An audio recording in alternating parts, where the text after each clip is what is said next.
Young double slit experiment कर रहे हैं।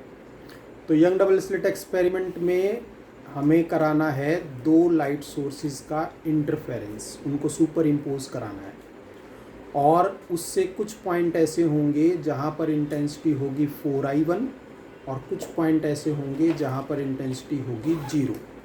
सबसे पहली बात, ये एक्सपेरिमेंट तभी पॉसिबल है जब जो दोनों लाइट सोर्स होंगे वो कोहेरेंट होंगे, यानी कि सेम फ्रिक्वेंसी के होंगे, और कोहेरेंट सोर्स होते नहीं। तो इसने यंग्स ने क्या किया, एक मोनोक्रोमेटिक सोर्स लिया और उसके सामने एक स्लिट ली, उसमें दो स्लिट बनाई, स्क्रीन ली, उसमें दो स्लिट बनाई, वो दोनों स्लिट उस सोर्स के वेव फ्रंट पर लाई की, तो वो इस तरह से बिहेव करेंगी जैसे खुद नए सोर्स हैं। तो इस प्रकार उसने एक ही सोर्स से दो सोर्स बना दिए।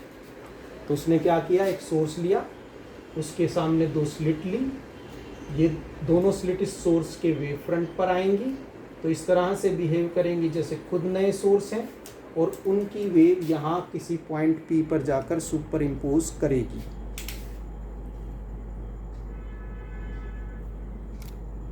आपकी वॉइस नहीं आ रही। हाँ, तो इस पॉइंट P पर सुपर इम्पोज करेगी लाइट।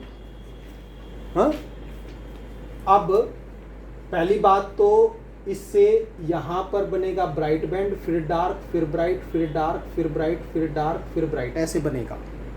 तो P पॉइंट पर क्या बनेगा, ब्राइट बैंड बनेगा या डार्क बैंड बनेगा, ये इस बात पे डिपेंड करता है कि पाथ डिफरेंस क्या है।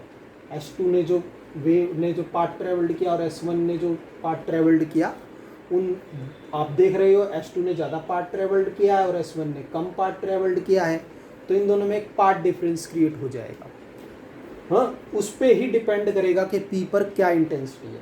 फर्स्ट ऑफ ऑल यहाँ ये कंडीशन फुलफिल होनी चाहिए कि इस सोर्स का साइज S और इस सोर्स का डिस्टेंस कैपिटल S, वेव जो जा रही है उसकी वेवलेंथ लैम्डा, और दोनों स्लिट्स के बीच डिस्टेंस D।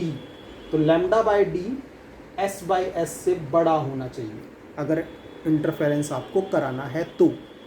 दूसरी बात, जो S2 से वेव गई P पर और S1 से जो वेव गई P पर, उनमें पाथ डिफरेंस है S2P माइनस S1P।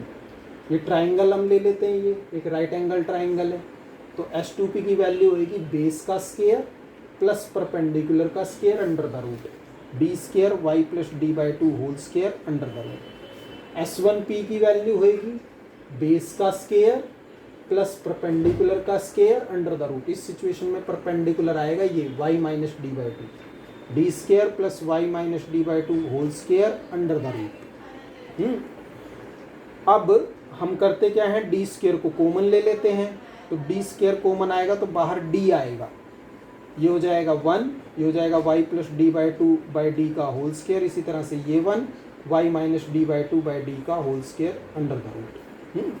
अब इसमें ये तो है 1, y और d मिलीमीटर के ऑर्डर के हैं और d capital D metre order का है, तो इसलिए इसकी वैल्यू जो आएगी करीब करीब 1/1000 आएगी। तो ये काफ़ी छोटा है ये फैक्टर, और जब 1 प्लस y की पावर m हो, y काफ़ी छोटा हो, तो इसको हम लिख सकते हैं 1 प्लस my, यानी कि ये m पावर आगे लाके मल्टीप्लाई कर सकते हैं।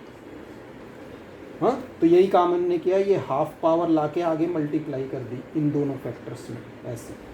तो 1 से 1 कैंसिल हो गया, 2d स्केयर एलसीएम आ गया, ये होल स्केयर खेला y square d square by 4 2y/d/2, ये होल स्केयर खेला y square minus d square by 4 plus dy/2, minus minus plus हो गया, सब कैंसिल हो गए और हमारा 2y/2d आ गया, 2 से 2 कैंसिल हो गया, y/d आ गया।